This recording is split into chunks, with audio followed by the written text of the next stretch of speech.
call is from David Neal.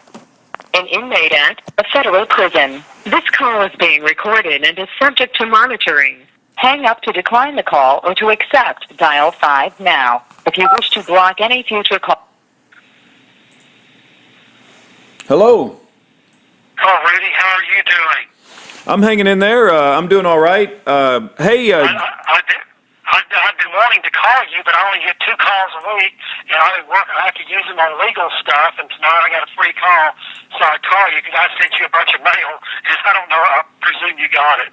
So how are you and your dear wife doing? We're doing good. Let me check my mail because it's been a while since I got a letter from you, but just so that you know, David, I did reach out to that lady. I forget her name. Her name escapes me at the moment. We did have a brief conversation. Oh, Carmen Ingram. Yes. I have a file folder here for all of the prisoners. David Neal. Let's see. Yeah, I got you. I got in your folder. I've got 2 letters from you. So hopefully that is everything that you sent me. Yeah, it is. Let me tell you the status of the proceeding real quick. Is I have a closed federal court case that you cannot re-enter because it's closed. And the long and short of it is it has adopted over 3,000 judicial admissions. And I've sent you at least 1 set of them, maybe 2, that have been confirmed in the federal court record. And I've been referred. And so that's a closed case. They can't re-argue the crimes that they've occurred that have all that kind of stuff. It's really, really ugly. And so anyway, I've been referred to an arbitration proceeding, which I'm attempting to get open right now.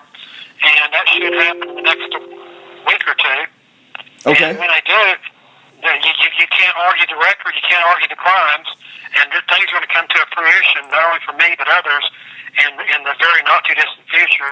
It's very difficult because of my closed situation on this terrorist unit. But are you in the CMU right now? Yes, I am. Okay. That explains. Yeah. I've been here for 6 years, and the reason they shipped me over here was because I had a writ issued out of the federal court in Los Angeles ordering my release, and they didn't want to honor it, and so they shipped me across state lines on an emergency basis over here to avoid complying with the federal court order, and that's all been confessed to in the current case. And those admissions that I know I sent you some of them, you can read them, they're pretty damning, and that's going to all be heard probably most certainly within the next 30 days and probably less. And there is no answer, so I'm really in fantastic shape. I pray that is the case, Mr. Neal. You sound very hopeful, and you sound very, I pray that is the case. I know Paula, wishes you well as well. Well, thanks. I know what I'm doing, and I'm no great lawyer or whatever, but I know what I'm doing because I have extensive research has been conducted on how you beat these people, and it's really surprisingly easy, but you have to have help on the streets and you have to know what you're doing, and I do, and that's why I'm going to prevail in the very not too distant future. And there are going to be some others, people that you know that are going to be helped out of the same process because I can carry them with me. No, just real quickly, we have about maybe 10 to 12 people that my wife and I are communicating with and we believe are unjustly incarcerated. So when you do finally get out of that hellhole, we would love to continue conversations with you about what you've learned.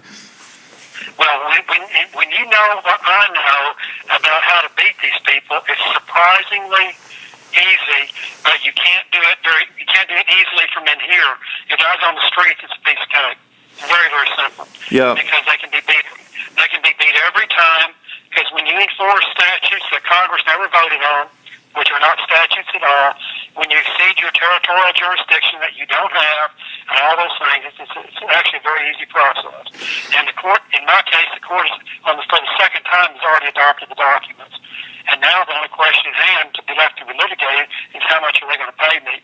Because at the end of the day, everything else is resolved. Yeah. So that's why I'm very confident. I'm running about 2 or 3 weeks late because of the holidays in my communication situation or whatever, but I'm actually in very, very good shape, and I'm very upbeat about it. Well, let me share. And and I'm really glad to hear that, and I pray that is indeed the case. Somebody gave me an analogy, and I'll just run it by you, and you can tell me if it applies. And I'm not trying to be any sort of downer, and I pray to God that everything you're saying is true. But the analogy they gave me is, let's say you study the traffic light, and you take pictures of the traffic light, and you study it from the top and the bottom and the right and the left, and you have video, and everything says the traffic light is green, so you proceed through the intersection because the traffic light is green, and it's legal for you to proceed through the intersection, but that doesn't stop the bad guys from taking an 18-wheeler and running the red light and T-boning you anyway. Do you think there's any validity that you may be right legally, you may be right morally and ethically, but the bad guys are going to just break the law anyway? No, the reason being is because the federal court's already adopted the documents, and they can't be re-argued. Those issues are over. The only issues now is execution. Gotcha. The court's already ruled on, and that case is closed. It can never be reopened again. Wow. And they've confessed to 17 crimes on multiple occasions, including a criminal racketeering statute, obstruction of justice, et cetera, and it can't be argued. It's over. So the question at hand now is, how do I get execution? And having something closed, it gives me the ammunition to go to the execution phase, and I'm in the process of hiring an attorney, and I've been sent to arbitration, and the only issue for the arbitrators is how much are they going to pay me once I get there. And that's being done as we speak. So wow, I feel very good. I'm glad to hear that. I really, really pray that is indeed the case, and I look forward to that. And if you get out, please give me a call, because we've got a list of other political prisoners that we believe are unjustly incarcerated, and we believe they're potentially being tortured, and we would like to know what you've learned and how to apply that. This call is from a federal prison. How to apply that. Well, I'll be coming back to Dallas, so I'll have ample opportunity to visit with you. When I share with you what I know, it will actually blow your socks away. Okay. Because I know so much, and I've spent a long, long time, and I've had help on the streets that I've been denied access to now. But anyway, it's all coming about, and I feel very, very good. So we'll get there. Yeah, I hope that's indeed the case. I pray to God. We would love to take you out to dinner and have dinner and talk about things, because we believe that our prison system, our judicial system, the FBI, the IRS, the Department of Justice, the list goes on, all of them have been corrupted from the top to the bottom, and it's horrific what's going on in our country today with our prison system. Oh, it's absolutely horrible, and yet they get away with it because everybody lets them get away with it. And like I said, you just can't get back inside of a closed federal court case. You just can't do it. Yeah. And I got all that stuff filed and got it all done, and so now it's just a matter of a few weeks, and hopefully it'll be sooner rather than later. But anyway, I sent that stuff to you, and I never followed up with a phone call. So I had an opportunity, so I thought I'd just call you and let you know that. No. Thank you for the call. We have a folder with your name on it, and we have about, like I said, 12 prisoners, and I forget from time to time who sent what, because it's hard for me to keep track of with all the letters, but I do have a folder with your 2 letters in it. Well, once I get out, we'll go to work, and we'll figure some good stuff out, okay? I look forward to that, David. Thank you for calling, sir, and thank you, and have a blessed day, and tell our friends we said hi, and we pray for them every day. I'll do it. Okay, thank you, William. Okay, God bless. Bye-bye. God bless. Bye.